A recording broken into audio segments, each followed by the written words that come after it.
The winner takes it all.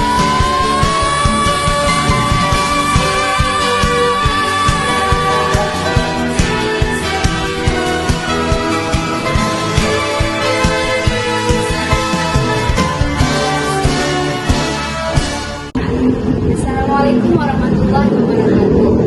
Kami dari kelompok 1 mata kuliah pendidikan anti korupsi. Saya Zahra Tulioda. Saya Adesha Tukakila. Saya Fatima Bismi.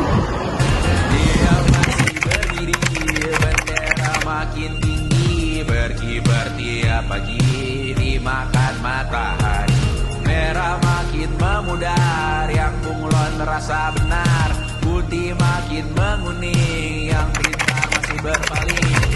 Korupsi adalah penyalahgunaan kekuasaan untuk keuntungan pribadi, namun merugikan masyarakat dan negara.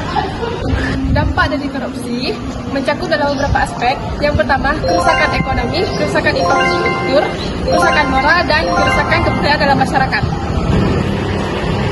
Korupsi meliputi suap, penggelapan dana, kolusi, gratifikasi, nepotisme, dan pungutan liar.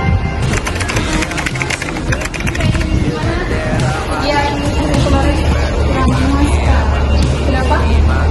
Tahu Aku perlu gimana kalau ke depan kita perlu ada. enggak, itu kan merupakan pemikiran korupsi. Ya jelas sih. Tapi nilainya kurang bagus karena Enggak, kita harus melawan korupsi. Mari bersama-sama stop korupsi. Kita sebagai mahasiswa berperan penting dalam mencegah korupsi. Hal pertama yang harus kita lakukan adalah jujur, berani, tanggung jawab, disiplin, bijaksana, adil.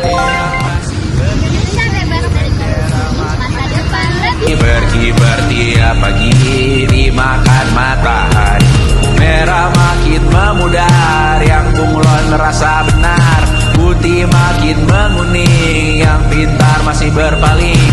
Ditinggal beasiswa, tenang kawan tak kabar.